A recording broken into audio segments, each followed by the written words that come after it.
Syndicate হটাও, football বাঁচাও, মিতুলকে বসিয়ে জিকোকে খেলাও, কাবরেরাকে বিদায় দিয়ে নতুন কোচকে দায়িত্ব দাও। ভক্তদের এই দাবিগুলো মোটেও নতুন নয়, তবে বাফুফে যেন ভক্তদের এই দাবিগুলোকে স্রেফ পাগলের প্রলাপ হিসেবেই এক কানে নিয়ে অন্য কান থেকে বের করে দিচ্ছে।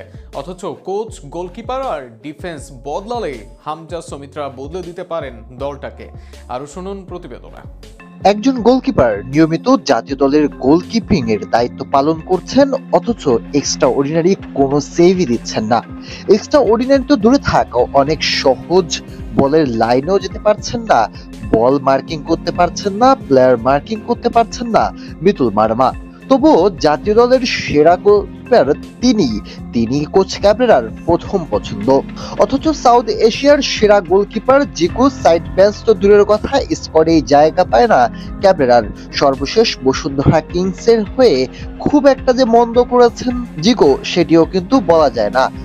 তবুও ক্যাবরেরার ভালো লাগে সাদউদ্দিন কিংবা এই মিতুল মারওয়াদের। সাদউদ্দিন গত ম্যাচে দৃষ্টিকটু খেলেছেন। এই ম্যাচেও দলের গোল হজমের অন্যতম কারণ সাদউদ্দিনের বাজে মার্কিং। সেক্ষেত্রে সেই সাদউদ্দিনকেই আবারও খেলালেন ক্যাবরেরা। শুধু কি তাই, সোহেল রানা, যাকে খুঁজেই পাওয়া যায় না ম্যাচে, সেই সোহেল রানাকেও নিয়মিত টাইম দিতে যাচ্ছেন কোচ ক্যাবরেরা। খেলার বাকি আছে 5 মিনিট, দল এগিয়ে 2-1 গোলে। সেখানেই কিনা আবারও যখন মাত্র 1.5 মিনিট বাকি, তখনই গোল হজম করে বসলেন কোচ ক্যাবরেরা। শেষ দিকে বাড়তি ডিফেন্স কিভাবে করতে হয়, বাড়তিভাবে দল কিভাবে সাজালে গোল হজম থেকে দলকে নিরাপদ রাখা যায়, সেটিও যেন জানেন না এই স্প্যানিশ কোচ। নামের পাশে স্প্যানিশ হলেও কাজের বেলায় স্প্যানিশ তো দূরের কথা, বাংলাদেশের ঘরোয়া লিগের অনেক কোচও হয়তো তার চেয়ে ভালো করবেন। তবে সেই কোচকে সরানো হচ্ছে না, হামজাকে পূর্ণ স্বাধীনতা দেওয়া হচ্ছে না। হামজা কখনো ডিফেন্স সামলাচ্ছেন, কখনো মিড, কখনো অ্যাটাকিং এ গিয়ে গোল করছেন। সর্বশেষ 6 ম্যাচ খেলে 4 গোল তারই প্রমাণ করে। সামিত সোমকে খুব বেশি সময় দিচ্ছেন না, কিউবা মিচেলকে সুযোগ দিয়েছেন শেষ দিকে।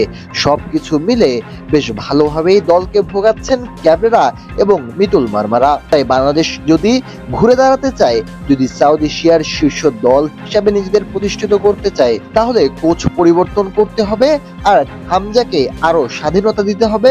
সমিত সোম, কিউবা মিচেলদের যথাযথ ব্যবহার, সাদউদ্দিন, মিতুল মারমাদের আরো পরিপক্ক করার জন্য দলের বাহিরে রাখতে হবে।